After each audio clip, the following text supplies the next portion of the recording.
بسم الله والصلاة والسلام على رسول الله صلى الله عليه وسلم.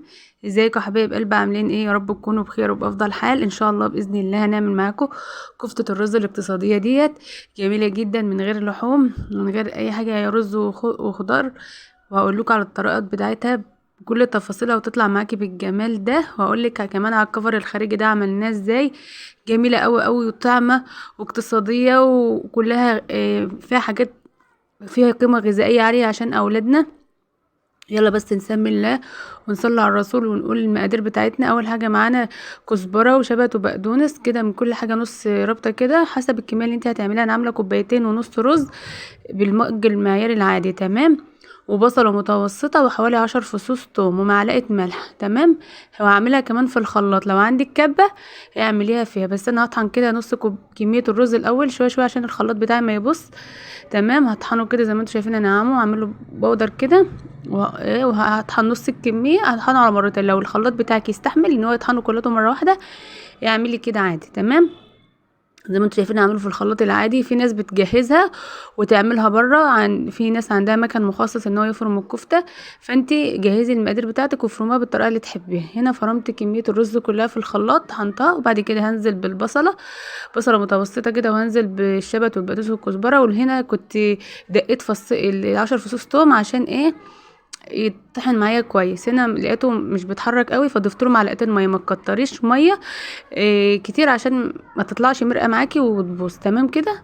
هنا ضربتها كويس قوي قوي، وبعد كده هنزل بقى بالرز اللي انا طحناه حبه حبه كده لغايه ما اخلص الكميه كلها. زي ما انتوا شايفين هوريكي اهوت، زي ما انتوا شايفين كده هنزل حبه حبه واضرب. لو الكبه بتاعتك زي ما قلت لك كبيره اعملي الكميه كل المقادير على بعضها وطحنيها. بس انا يعني الخلاط بتاعي مش هيستحمل ان انا اطحن كله على بعضه، فعملت كده.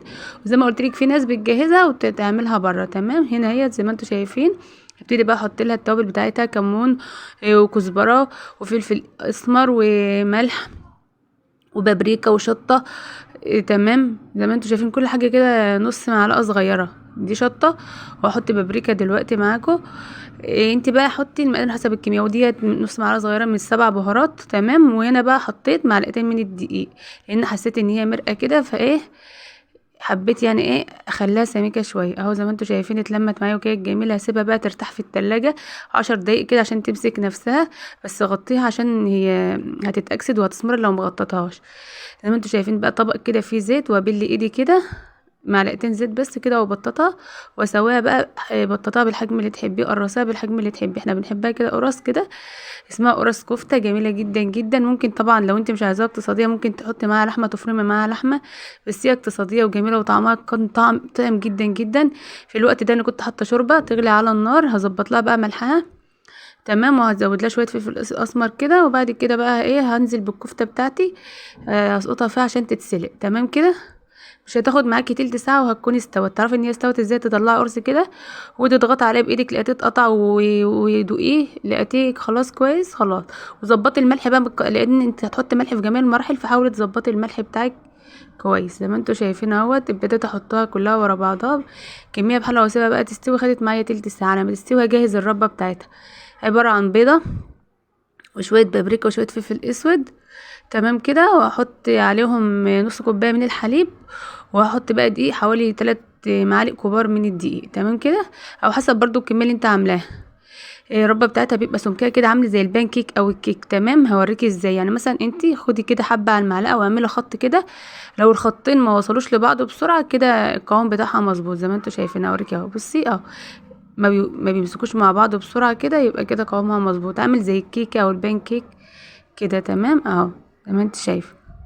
ممكن على فكرة تزودي بيض عن كده لو حابة تعملي كله بيض اعملي، بس احنا قلنا هي اقتصادية. يلا حبيبتي لو وصلت لغاية هنا من الفيديو اعملي اشتراك في القناة وفعلي زر الجرس على كلمة الكل، واعملي شير الفيديو كده عشان الكل يستفاد، تمام. وتعليق حلو منك هيفرحني. هنا الكفتة كانت تستوي، شايفين لونها اخضر وحلو ازاي. هنحطها بقى في الربة زي ما انتوا شايفين. وعندنا الزيت كده بيسخن على النار. على فكرة هي ما بتشربش زيت خالص، يعني مش بتشرب كمية زيت، يعني حلو قوي قوي، تمام. هتبتدي تحطها وخلي بالك ان هي ما بتاخدش وقت، يعني دقيقتين كده على كل ناحيه، وقلبي بسرعه تاخدي اللون الجميل ده. حابه تغمقي اللون عن كده غمقي، بس هي لونها كده ذهبي وجميل جدا. يلا يا حبيبتي اذكري الله وقولي لا اله الا الله ولا حول ولا قوه الا بالله العلي العظيم. الا بذكر الله تطمئن القلوب. اي حاجه بقى تقع كده شيليها عشان بتتحروق وما تطلعش ريحه مش كويسه في قلب الشقه. تمام.